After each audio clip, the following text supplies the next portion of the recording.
राधे राधे जी। आप सबका आपके अपने सुनीता भक्ति चैनल में हार्दिक स्वागत है। भगवान श्री हरि आपकी समस्त मनोकामनाएं पूर्ण करे। दोस्तों, आज है 11 फरवरी 2026 और दिन है बुधवार का। तो आइए भगवान भोलेनाथ का ध्यान करते हुए आज के फाल्गुन मास के कथा अध्याय को प्रारंभ करते हैं। थॉमस जी कहते हैं, एक समय जब देवराज इंद्र संपूर्ण लोकपालों तथा ऋषियों से घिरे हुए अपनी सुधर्मा सभा में बैठे थे, तो वहां सिद्ध और विद्याधर गण उनकी विजय के गीत गा रहे थे। इसी समय परम बुद्धिमान देवेंद्र गुरु महाभाग बृहस्पति जी अपने शिष्यों के साथ देवसभा में पधारे और उन्हें उपस्थित देख देवताओं ने सहसा उनके चरणों में मस्तक झुकाया।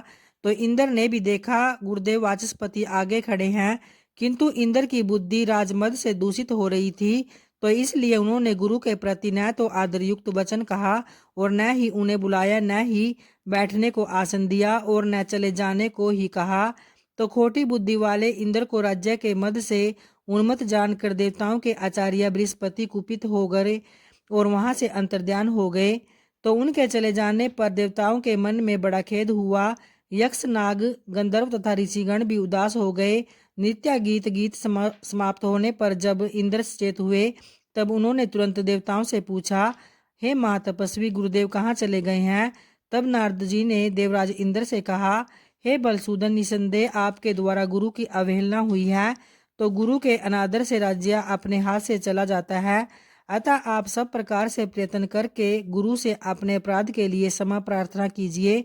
महात्मा नारद की यह बात सुनकर इंद्र सहसा सिंहासन से उठकर खड़े हो गए और उन सभी सभासदों को साथ ले बड़ी उतावली के साथ गुरु के निवास स्थान पर गए।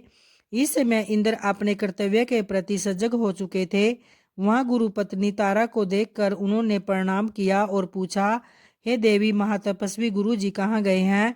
तो तारा ने इंद्र की ओर देखकर उत्तर दिया, मैं नहीं जानती। तब वे चिंता मगन होकर अपने घर लौट आए। इसी समय स्वर्ग में अपने अनेक अद्भुत अनिष्ट सूचक अपशकुन होने लगे, जो संपूर्ण स्वर्गवासियों को तथा दुरात्मा इंद्र को भी दुख प्राप्ति की सूचना देने वाले थे। इंद्र की वह करतूत पताल निवासी राजा बलि ने भी सुनी। फिर तो वे दैत्यों की बहुत बड़ी सेना साथ ले पताल से अमरावती पुरी पर चढ़ गए और उस समय देवताओं का दानवों के साथ बड़ा भयंकर युद्ध चल रहा था। उसमें दैत्यों ने देवताओं को परास्त कर दिया। एक ही क्षण में दूषित हृदय वाले अविवेकी इंद्र का सातों अंगों सहित संपूर्ण राज्य दैत्यों ने अपने अधिकार में कर लिया। विजयी दैत्य शीघ्र पताल को चले गए और शुक्राचार्य की कृपा से ही दैत्यगण विजय हुए। इंद्र की राजलक्ष्मी नष्ट हो चुकी थी, इसलिए देवताओं ने भी सर्वथा उनका त्याग कर दिया। श्रीहीन इंद्र स्वर्गलोक से अन्यत्र चले गए। कमल के समान कमनीय नेत्रों वाली इंद्र पत्नी सची भी दूसरों की दृष्टि से छिप कर रहने लगी। एरावत नामक महान गजराज तथा उच्च सौरव आसव आदि जो बहुत से रत्न थे, उन्हें दुष्ट दैत्यों ने लोभ व स्वर्ग से पताल में पहुंचा दिया, परंतु वे रत्न पुण्यात्मा पुरुषों के ही उपभोग में आने थे। अतः दैत्यों के अधिकारों में न रहकर समुद्र में कूद पड़े। उस समय राजा बलि ने आश्चर्यचकित होकर अपने गुरु शुक्राचार्य से कहा कि हे भगवान, हम देवताओं को जीत कर बहुत से रत्न यहाँ लाए गए हैं, किंतु वे सभी समुद्र में जा पड़े। यह तो बड़ी अद्भुत बात है। राजा बलि की यह बात सुनकर शुक्राचार्य ने उत्तर दिया, हे राजन, 100 अश्वमेध यज्ञों की दीक्षा लेकर उन्हें पूर्ण करने पर ही तुम्हारा देवताओं के राज्य पर अधिकार होगा। इसमें तनिक भी संदेह नहीं है। जो 100 अश्वमेध यज्ञों का अनुष्ठान कर लेता है, वही स्वर्गलोक के राज्य को भोगने का अधिकारी होता है। तो अश्वमेध यज्ञ किए बिना स्वर्ग की कोई भी वस्तु उपभोग में नहीं लाई जा सकती। गुरु का यह वचन सुनकर राजा बलि उस समय चुप हो रहे थे और दानवों के साथ उचित कार्यों में लग गए। इंद्र बड़ी शोचनीय दशा को प्राप्त हो गए और वे ब्रह्मा जी के पास गए और स्वर्ग के राज्य पर जो व्यय आदि प्राप्त हुआ था, वह सब समाचार उन्हें कह सुनाया। इंद्र की बात सुनकर ब्रह्मा जी ने उनसे कहा, सब देवताओं को एकत्र करके हम सब लोग तुम्हारे साथ सर्वेश्वर भगवान विष्णु की आराधना करने के लिए चलते हैं। तो ऐसा ही हो, यह सलाह करके इंद्र आदि संपूर्ण लोकपाल ब्रह्मा जी को आगे रखकर क्षीर समुद्र के तट पर गए और वहां उन सब ने परस्पर विचार करके भगवान विष्णु की स्तुति आरंभ की। तो इसके बाद ब्रह्मा जी बोले, हे देवदेव, हे जगन्नाथ, देवता और दैत्य दोनों आपके चरणों में मस्तक झुकाते हैं। आपकी कीर्ति परम पवित्र है, आप अविनाशी और अनंत है। हे परमात्मन, आपको नमस्कार है। हे रमापते, आप यज्ञ है, यज्ञ रूप हैं तथा यज्ञांग है। अतः आज कृपा करके देवताओं को वरदान दीजिए। हे भगवान, गुरु की अवहेलना करने के कारण इंद्र इस समय ऋषियों सहित स्वर्ग के राज्य से भ्रष्ट हो चुके हैं, इसलिए इनका उद्धार कीजिए। तो श्री भगवान बोले, हे देवगण, गुरु की अवहेलना करने से सारा अबुद्ध नष्ट हो जाता है। जो पापी है, अधर्म में तत्पर है तथा केवल विषयों में ही रचे पचे रहते हैं और जिनके द्वारा अपने माता पिता की निंदा होती रहती है, वे निसंदेह बड़े भाग्यहीन हैं। हे ब्राह्मण, इस इंद्र ने जो अन्याय किया है उसका फल इसे तत्काल प्राप्त हो गया है। केवल इंद्र के ही कर्म से संपूर्ण देवताओं पर संकट आया है। जब किसी भी पुरुष के लिए विपरीत कार्य उपस्थित हो जाए तब उसे दूसरों का सहयोग प्राप्त करने की चेष्टा करनी चाहिए। बुद्धिमान पुरुष अपने संपूर्ण मनोरथ की सिद्धि के लिए अन्य प्राणियों के साथ मैत्री करते हैं। अतः इंद्र, तुम मेरी बात मानो। इस समय अपना काम बनाने के लिए तुम्हें दैत्यों के साथ मेल जोल कर लेना चाहिए। तो भगवान विष्णु के इस प्रकार आज्ञा देने पर परम बुद्धिमान इंद्र अमरावती छोड़कर देवताओं के साथ सूतल लोक में गए और इंद्र आए हैं यह सुनकर राजा इंद्रसेन रोष में भर गए। उन्होंने अपनी सेना के साथ जाकर इंद्र को मार डालने का विचार किया।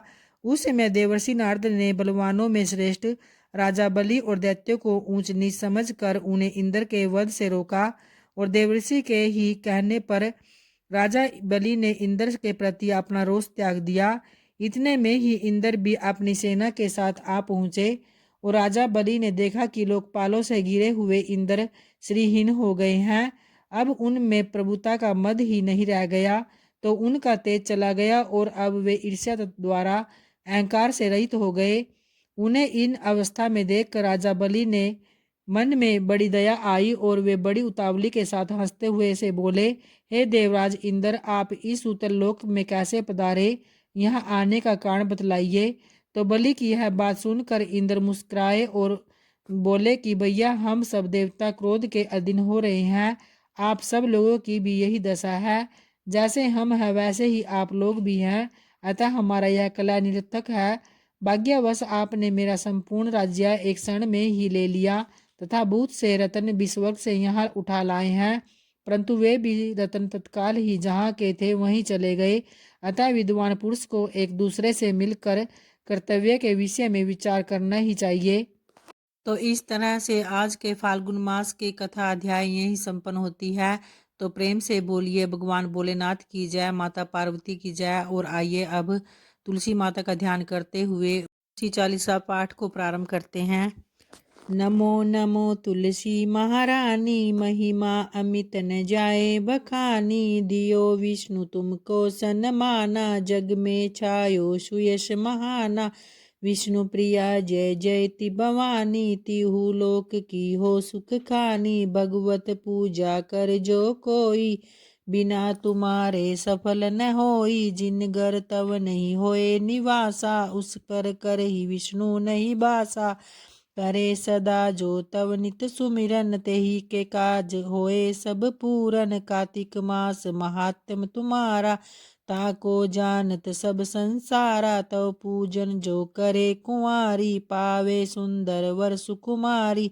कर जो पूजन निपति नारी, सुख संपत्ति से होए सुखारी। वृद्धा नारी करे जो कोई पूजन, मिले भक्ति होवे पुलकित मन। श्रद्धा से पूजे जो कोई, विभव निधि से तर जावे सोही। कथा भागवत यज्ञ करावे, तुम बिन नहीं सफलता पावे। छायो प्रताप जगत जग बारी, ध्यावत तुम ही सकल चितधारी। तुम्ही मात यंत्रन तंत्रन में, सकल काज सिद्धि होए क्षण में। औषधि रूप आप हो माता, सब जग में तव यश विख्याता। देव ऋषि मुनि ओ तपधारी, करत सदा तव जय जयकारी। वेद पुराण तव यश गाया, महिमा अगम पार नहीं पाया। नमो नमो जय जय सुख कारणी, नमो नमो जय दुख निवारणी। नमो नमो सुख संपत्ति देनी, नमो नमो अग काटन छेनी। नमो नमो जय कुमति नसावनी, नमो नमो जय सुख उपजावनी। जयति जय तुलसी माई, ध्याऊं तुमको शीस नवाई। निज जन जानी मोहि अपनाओ, बिगड़े कारज आप बनाओ। करु विनय मैं मात तुम्हारी, पूर्ण आशा करूँ हमारी। शरण चरण जोरी मैं मनाऊं, निस दिन तेरे ही गुण मैं गाऊं। करहु मात यह अब मोह पर दाया, निर्मल होए सकल मम काया। मंगू मात यह वर अब दीजे, सकल मनोरथ पूर्ण कीजे। जनु नहीं कुछ नेम अचारा, क्षमु मात अपराध हमारा।